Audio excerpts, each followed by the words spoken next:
I'm looking for Mr. Alexander Harris. This is his home. Yes, but I'm afraid he's not here. He's in hospital at the moment. In fact, I'm just going up to see him now. Is that Prince Andrews in Carthampton? Yes, I'm his wife, but would you mind telling me what this is all about? We're investigating the cashing of a cheque, one from a book that was reported missing.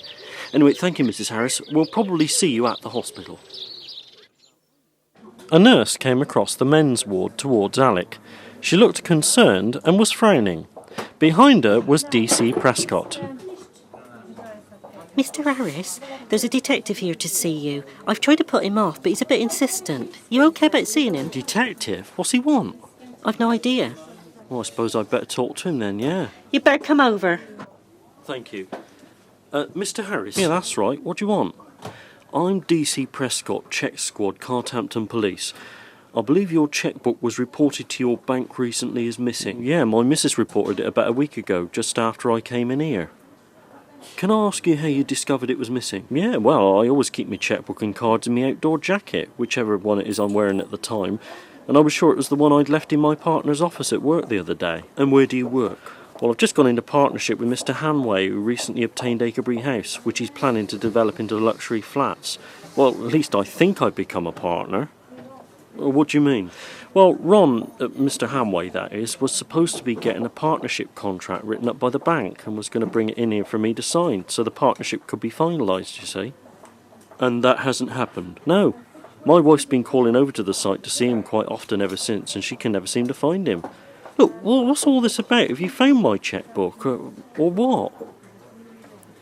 Well, not the chequebook, but a cheque from it has been presented to your bank by a building supplies company. What? Well, here's the cheque. Did you write it, Mr. Harris? No, of course I didn't. How much? 2,275 quid?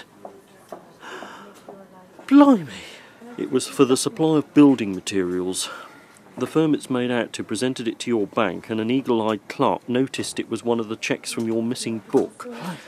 I think it's quite clear, Mr. Harris, that your book was either accidentally dropped by you and picked up by the wrong person, or it was stolen. Well, that is definitely not my handwriting or signature, officer. I can assure you of that. Fred Partridge's recent work on behalf of Major Harcourt over at Hampton Woods had left him with a supply of firewood much larger than he could really cope with. He appeared to have more stacked up in his yard at Stone Farm than your average timber yard.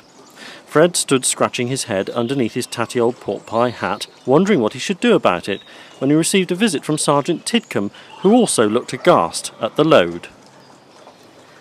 I expect you're wondering what to do with all that lot, ain't you, Fred? What the hell do you want? This is all legal. You asked Toffee-nosed Harcourt. He told I to do all this. He asked you to tidy up Hampton Woods, but he wouldn't approve the way you got these stacked up like this. What else can I do with them then? I ain't got a spare barn big enough. I gotta do this. Old man took storing some of I day in his place, but he can only take so much of 'em, cassin'. Well, you better put a stop to your logging antics, Partridge, 'cause you ain't going to be able to store any more. Besides, I can see several potential safety hazards with this lot. You'd see a potential hazard and go to the lavatory, you would. Look, the way this lot's stacked, they could fall on top of somebody. I wish they'd fall on top of you. Yeah, well, I'll ignore that. Secondly, this is a fire hazard. They're stacked close to the house, and what about your pigs? They ain't hazard, they just stinks a bit, that's all. I don't mean that. You could lose them in a fire. Now be warned. Anyhow, I don't believe as all you come up here for is to tell I what to do about me logs and where to store 'em, No, is it? You're quite right. I expect you've heard that some travellers have set up camp down at Weir Lane. Well, I ain't had nothing to do with they neither. Did I say you had, What is a look in your eye? You got folk arrested, locked up and clamped in irons afore you can wink. Don't be said daft. All I'm asking is for you to keep your eyes open.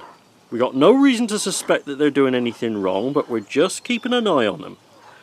After all, this is a sort of place that attracts them. Yeah, what's that supposed to mean?